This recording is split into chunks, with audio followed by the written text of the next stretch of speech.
بسم اللہ الرحمن الرحیم. میں ہوں محمد رستم قادری, بانی و صدر ڈسٹرکٹ کورنگی پریس کلب. تو آج کی خبر یہ ہے کہ کچھ تماش بینوں نے تماشا لگایا ہوا ہے کورنگی کے اندر. اور آئی جی صاحب, آپ کو تو سلوٹ ہے کہ آپ کا ایک بڑا کماؤ پوچھ جو ہے ڈسٹرکٹ کورنگی کے اندر آرگنائز کرائم کا سرپرست اعلیٰ بنا ہوا ہے. بے تاج بادشاہ کہہ لیں تو اس میں بھی کوئی شک نہیں ہے, وہ ہے اسلم جویا DSP. تو جناب والا بات یہ ہے کہ تمام جو جرائم اور کرائم ہیں ان کی اگر کوئی سرپرستی کر رہا ہے تو یہ اسلم جویا ہے DSP. اور اسی شخص نے تمام بھتہ خور, تمام جو ہے لینڈ گریبر, تمام وہ جو فحاشی کے اڈے چلا رہے ہیں وہ اس کے مخبر خاص ہیں. یہ ان کا سرپرست اعلیٰ بنا ہوا ہے, ایک سیاسی شخصیت ہے. میں نے اپنی جو پہلی جو ویڈیو تھی پچھلی, اس میں اس کا تذکرہ کیا تھا جناب عرفان بٹ صاحب. آج کل پاکستان پیپلز پارٹی کے وہ بڑے رہنما ہیں ماشاءاللہ, اور وہ یہ کہتے ہیں کہ جناب رستم قادری جو ہے اڑنا شروع ہو گیا تھا, تو اس لیے ہم نے وہ جو ہے FIR درج کروائی. تو بھائی بات یہ کہ بھتہ خوریاں آپ کرو, تمام جرائم کی سرپرستی آپ کرو, ٹھیک ہے, اور جو ہے کاروباری لوگوں کو تنگ آپ کرو, لوگوں کی املاکوں پہ قبضے آپ کرو, جعلی فائلیں آپ بناؤ یہاں پر. تو یہ اب سب نہیں چلے گا اس کورنگی کے اندر. اگر اداروں کو اپنی آنکھیں کھولنی ہوں گی, اور آئی جی صاحب میں آپ سے مطالبہ کرتا ہوں کہ آپ اپنی اسپیشل برانچ کے تھرو, اسپیشل جو ٹاسک فورس ہے اس کے تھرو جب یہاں سارے معاملات کی انکوائری کریں گے تو انشاءاللہ تعالی یہی ایک جو بندہ ہے جس کا میں نے نام آج پن آؤٹ کیا ہے آپ کے سامنے, یہی شخص جو ہے تمام برائیوں کی جڑ نکلے گا.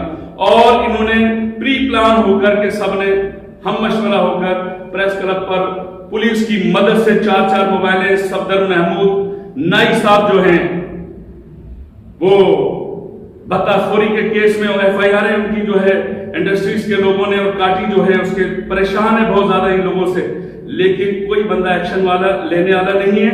اور DSP صاحب جو ہے اپنے مخالفین کو, اور آج میں یہ بھی بات اوپن کرنا چاہ رہا ہوں کہ میرے خلاف دہشت گردی کے مقدمات بھی ہو سکتے ہیں, مجھے فائرنگ کروا کے بھی مروایا جا سکتا ہے, اور میرا جو آفس ہے اس کو بم بلاسٹ سے بھی اڑایا جا سکتا ہے. تو اس کے پیچھے صفدر نائی, اسلم جویا, عرفان بٹ ہوں گے. میں آج یہ اپنی جو ہے ویڈیو فائنلی جو ہے یہ بیان جاری کر رہا ہوں, اور بڑے وثوق سے یہ ساری باتیں کر رہا ہوں. ان میں کوئی افسانہ نہیں ہے, کوئی قصہ نہیں ہے کسی قسم کا.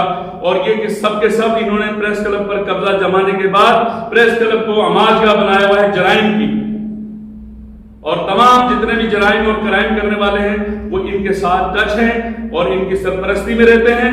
اور جس بندے نے, مشتاق احمد و نذیر احمد نے جو FIR کٹائی ہے 1146 کیا یہ تھانے میں, اس کو انڈر پریشر کیا جا رہا ہے. ان کے خلاف جھوٹی مقدمہ جو ہے وہ درج کیا گیا اور اس میں ان کو نامینیٹ کیا گیا. تو یہ اب نہیں چلے گا. ادارے اپنی آنکھیں کھولیں خدا کے واسطے. اور کوئی بندہ ان میں سے اپنے کو آپ کو ISI کا ایجنٹ کہتا ہے, کوئی بندہ جو ہے MI کا ایجنٹ کہتا ہے. تو یہ جو میرے مقتدر ادارے ہیں انہیں بھی آنکھیں کھولنی چاہیے, اور اپنی جو صفوں میں یہ تلاش کرنا چاہیے کہ کون ہے کالی بھیڑ, اور جو کالی بھیڑ ہے اس کو قرار واقع سزا دیں. اور اس طرح معاملات نہیں چلتے جس طرح یہ لوگ یہاں چلانا چاہ رہے ہیں, زور, زبردستی اور لاٹھی اور مقدمات اور جیل کی سیاست یہاں کر رہے ہیں. انتہائی شرمناک عمل ہے ان کے لیے.